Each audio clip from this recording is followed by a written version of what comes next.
Students, welcome once again to doctor Sonia Daiya channel conceptual biology.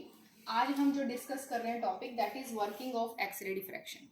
X ray diffraction की पहले 2 videos जो हैं हमने डाली हैं ट्यूब पर, तो उन दोनों वीडियोस में मैंने काफ़ी जो अपनी तरफ से जो हो सकती थी पॉसिबिलिटी एक्सरे डिफ्रैक्शन के बारे में बताने की कोशिश करी है।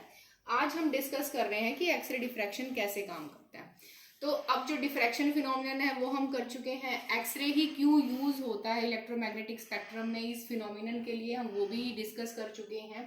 तो इस वाली अगर हम इंस्ट्रूमेंटेशन की बात करें, जिस हिसाब से ये इंस्ट्रूमेंटेशन हमारे पास है, तो ये कुछ ऐसा इंस्ट्रूमेंटेशन रहता है, सिंपल वे में मैंने तैयार करने की कोशिश करी है।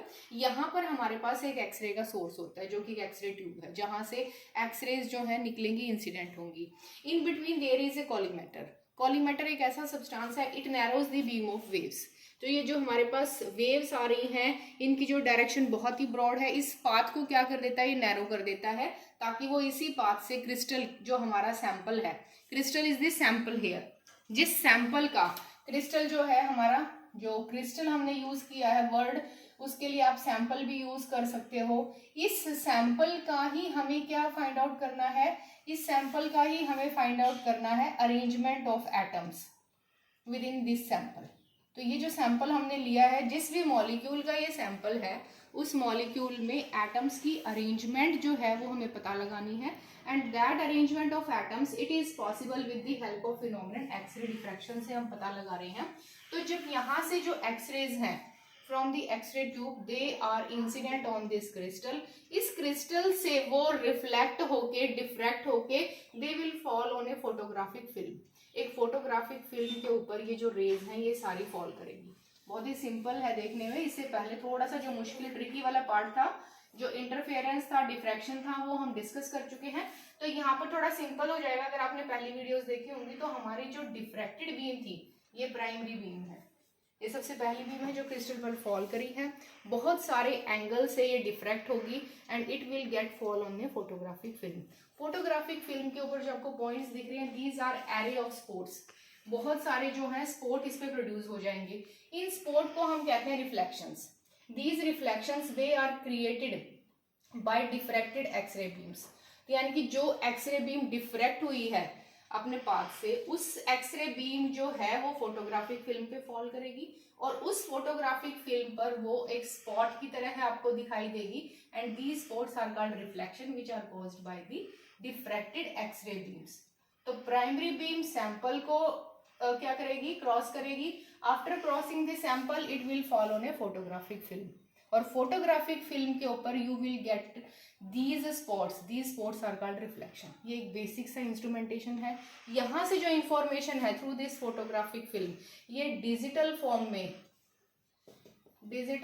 में it will get transfer to a computer, और वहां से हमारे पास क्या आ जाता है, इस पूरे मॉलिक्यूल की अरेंजमेंट, जो भी डिटेल्स है जो कि एक्सरे डिफ्रैक्शन से हम पता लगा सकते हैं, all those information get transfer to a computer. इस स्क्रीन से जो भी इंफॉर्मेशन गई है, अब देखो इस वाले स्क्रीन से हम क्या पता लगाएंगे। यहाँ से हमें 2 बेसिक चीजों का पता लगता है।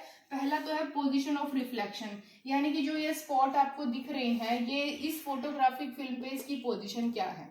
दूसरा हमें पता लगता है इंटेंसिटी ऑफ रिफ्लेक्शन, कि जो हमें स्पॉट दिखाई दे रहे हैं वो कितना इंटेंस है, ठीक है, उसका जो इंटेंसिटी है वो कितनी स्ट्रांग है या वो वीक स्पॉट है। तो यहाँ से हमें 2 चीजें पता लगती है इस फोटोग्राफिक फिल्म से, position as well as intensity. अब इन दोनों चीजों से हम क्या कंक्लूजन निकालते हैं, पोजीशन इज यूज्ड। पोजीशन किस लिए यूज होती है, direction of the diffraction of beam by the crystal. इससे हमें ये पता चल जाता है कि जो डिफ्रैक्टेड बीम है उसकी क्या डायरेक्शन है, ठीक है। तो जो हमारी पोजीशन ऑफ रिफ्लेक्शन है, यहाँ है तो इसका मतलब डिफ्रैक्शन इस एंगल में हुआ है, यहाँ है तो इस एंगल में हुआ है। दूसरा आता है हमारा intensity of reflection. Intensity of reflection से हम क्या पता लगाते हैं, we can measure the optical absorbance by the spot. यानी कि जो ये स्पॉट है, ये जो पर्टिकुलर स्पॉट हमने बताया है, ये स्पॉट ने कितना ऑप्टिकल, जो हमारा जो ये है एब्जॉर्बेंस, वो कितना ऑप्टिकल एब्जॉर्बेंस जो उसने किया है। इससे हमें पता चलता है कि डिफ्रैक्टेड बीम जो आई थी उसकी स्ट्रेंथ क्या थी।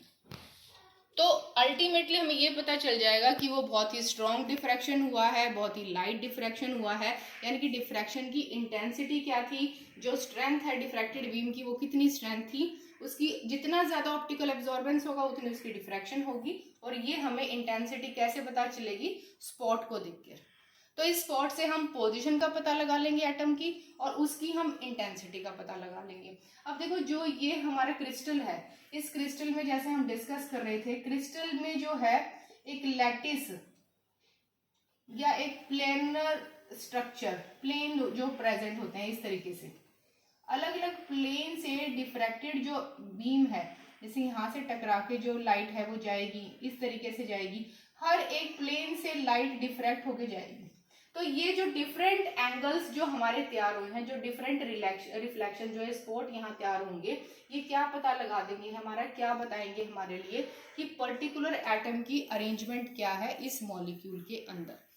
और ये डिफ्रैक्शन जो है, सबसे पहले बेसिकली तो जो हमारी एक्सरे है वो इलेक्ट्रॉन से ही क्या करेंगे, कॉन्टैक्ट करती है सबसे पहले।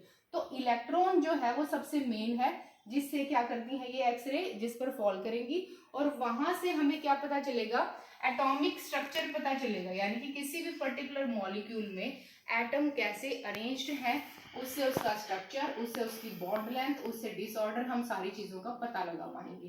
तो अलग अलग प्लेन से अलग अलग तरीके का डिफ्रैक्शन होगा, अलग अलग तरीके का डिफ्रैक्शन मतलब हमें इसमें अलग पोजीशन दिखाई देगी, अलग इंटेंसिटी दिखाई देगी स्पॉट की। तो दो चीजों का हमें पता चलेगा कि स्पॉट की पोजीशन क्या है, कहाँ फॉल कर रहा है स्क्रीन पर, बहुत आगे है, बहुत पीछे है, ऊपर है, नीचे है। दूसरा उसकी इंटेंसिटी, इंटेंसिटी का मतलब क्या है, जो डिफ्रैक्टेड बीम है उसकी स्ट्रेंथ कितनी थी, और वो जितना ज्यादा एब्जॉर्ब करेगा उतनी ही स्ट्रॉन्ग हमारा डिफ्रैक्शन होगा।